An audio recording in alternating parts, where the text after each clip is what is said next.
ने वृंदावन में कहीं मोबाइल से गलत देखने का अभ्यास बना लिया और उसे त्याग नहीं पा रहा था। अब सत्संग था नहीं, सत्संग हो तो फिर निकल जाएगा। वो उसी में डूब गया और अपने शरीर को पूरा कर दिया, अर्थात आत्महत्या कर ली। एक बार बताया था सत्संग में, वही प्रसंग थोड़ा सा छिड़ा। सब संत भगवान विराजमान, 1000 बार अगर हम गिर जाएं तो भी हमें शरीर छोड़ने की बात नहीं सोचनी। गिरता वही है जो दौड़ता है, जो गिरे पड़े हुए हैं, चल ही नहीं रहे, वो क्या गिरेंगे। साधक को हर गिरने में एक उपदेश मिलता है, हमसे त्रुटि कहां हुई। पर यह बल सत्संग से मिलता है। यदि सत्संग मिले तो 1 मिनट में ऐसे सब निराश नहीं होना। किसी भी साधक को ध्यान रखना, हमारा बल भगवान है।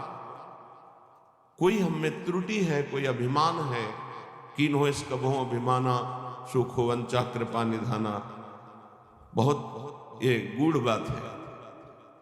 साधक में कहीं न कहीं थोड़ा जितेंद्रियता का, साधुता का, दिव्यता का अभिमान हो जाता है। उसका नाश करने के लिए उसको घुटने टेकने पड़ते हैं माया के आगे। तब उसको लगता है नहीं, सर्वलोक महेश्वर भगवान ही मुझे चला रहे, मेरे में कोई सामर्थ्य नहीं।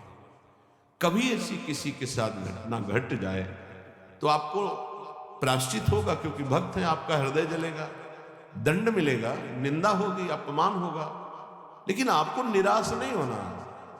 आपकी परम पदवी को कोई भी बाधा नहीं पहुंचा सकता। ये ध्यान रखना, हमारे शब्द याद रखना। कभी कदम पीछे मत चलाना, आगे ही बढ़ाना। ये संसार नहीं जानता।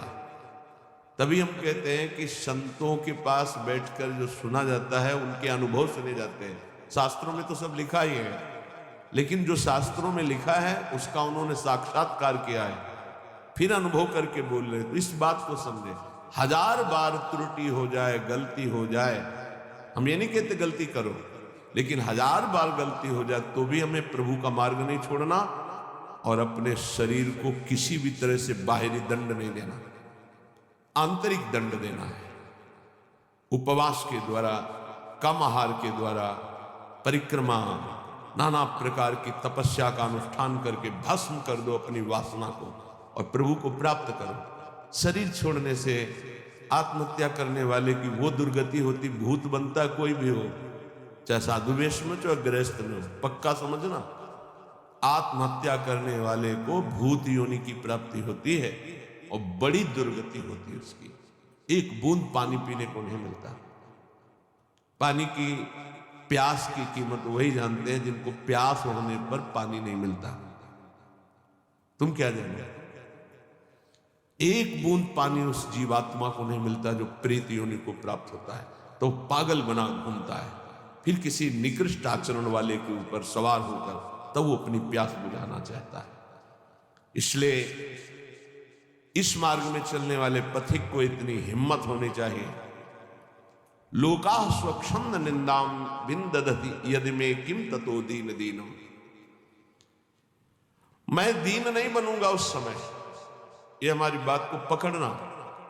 हमारी निंदा हो रही, तिरस्कार हो रहा, अपमान हो रहा है, अगर गलती नहीं हुई तो दीन बनने की तो बिल्कुल आवश्यकता नहीं। अगर गलती हो गई तो भी दीन बनने की आवश्यकता नहीं। क्यों? क्योंकि कुश्ती लड़ने वाला ही हारता है, देखने वाले तो केवल तालियां बजाते हैं।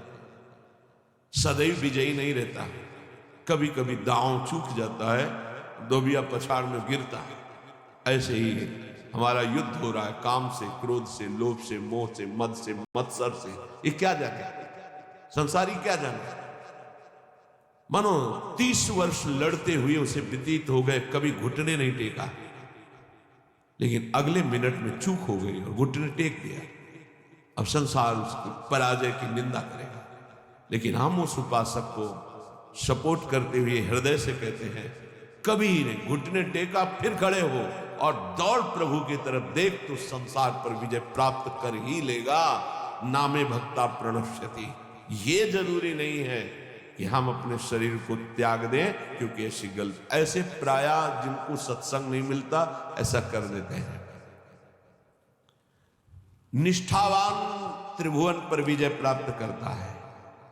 लोका स्वच्छंद निंदाम विंधतन, चाहे कोई कितनी निंदा करे तुम्हें फर्क नहीं पड़ना है। और फर्क पड़ जाता है तब जब सत्संग नहीं मिलता। ये हम आपको सत्य कहते हैं। सत्संग में बड़ी शामिल है। संतों के वचन अमोघ अमृत होते हैं। सत्संग ही बचाता है, संत वाणी ही उठाती है हमको। नहीं तो कभी कभी ऐसी दशाएं जीवन में होती हैं कि साधक निराश हो जाता है। जिसको किसी को कटु व्यवहार नहीं करते, किसी से कोई मतलब नहीं रखते, अपना लक्ष्य केवल, फिर भी गाली दे रहे, फिर भी ऐसे ऐसे षड्यंत्र रच रहे, फिर भी प्रतिकूलता। हे नाथ, ऐसा क्यों हो रहा है? ये कमजोरी हमारी है। इस कमजोरी को संत वाणी दूर करती है। पक्का जब जब जीवन में कहीं कमजोरी आई तब तब संत वाणी ने हमें उठाया, संत संग ने हमें उठाया। ये हमने जीवन में देखा। कभी भी हम जहां निराश होने का अवसर आया वहीं संत भगवान पधारे और ऐसे वचन बोले कि हृदय गदगद हो। कहीं भी कभी भी कोई भी घटना ऐसी जिसमें हम निराश हैं, सामने देखा है कि संत भगवान खड़े हैं और कोई न कोई ऐसे वचन बोले जिससे निहाल हो जाए। तो सत्संग के द्वारा ही हमको ऐसी सामर्थ्य मिलती है कि हम निंदा को सह सके। फिर कह रहे हैं सर्वम चेता स्यात् कुटुंब किमिव मम ततो दुर्दशाः स्युस्तता किम। मेरे परिवार के सब लोग मुझे छोड़ दें, पक्का छोड़ देंगे, क्योंकि जहां जहां राग है वो हरि हटाएंगे, छोड़ देते हैं। जब आप सच्चाई से भजन करोगे, डरना मत।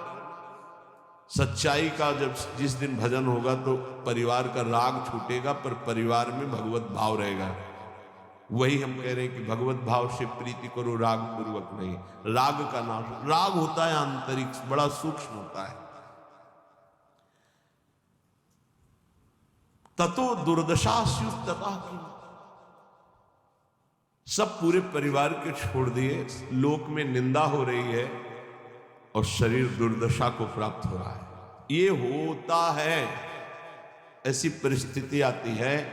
इसी में दिव्य शरणागति का उदय होता है। दिव्य शरणागति जिसे भगवान की पूर्णता होती है, भगवान जिससे तृप्त हो जाते हैं शरणागति, वो शरणागति इसी में होती है। लोक में निंदा हो रही, कहीं रहने का ठिकाना नहीं, कोई भी प्यार करने वाला नहीं, जिधर देखो तिरस्कार, और कोई अपना सृष्टि में कहने वाला नहीं। पूरी सृष्टि में कोई एक अपना कहने वाला नहीं। ये स्थिति आती है। स्थिति उस समय आर्त भाव से जो होता है वो शरणागति। जैसे गजेंद्र को कोई अब सहयोग देने वाला नहीं, अगले झटके में डूब जाएगा। अब याद आई हरि, अब वो शरणागति, एक सेकंड नहीं लगा, भगवान उपस्थित हो गए। हमारी बात समझना, ये शरणागति पढ़ लिख के नहीं होती, ये परिस्थिति पैदा की जाती है। जैसे अभी एक उपासक, घर बार त्यागी, वैरागी, बड़ा ही सेवक, भगवत मार्ग का पथिक, कुछ दिनों से साधारण शरीर में अव्यवस्था हुई और कल फाइनल हो गया कि गलित कुष्ठ। बहुत पुराना प्रारब्ध जागृत होता है। जैसे भीष्म जी 6 महीना बाणों की शैया पर, बाल ब्रह्मचारी, नैष्ठिक परम तप में युक्त, ऐसे ही जब हमारी भगवत प्राप्ति का योग बनता है, पक्का दिमाग में बैठा लो। कल या परसों कह रहे थे कि एकांत में सोचा करो कभी कभी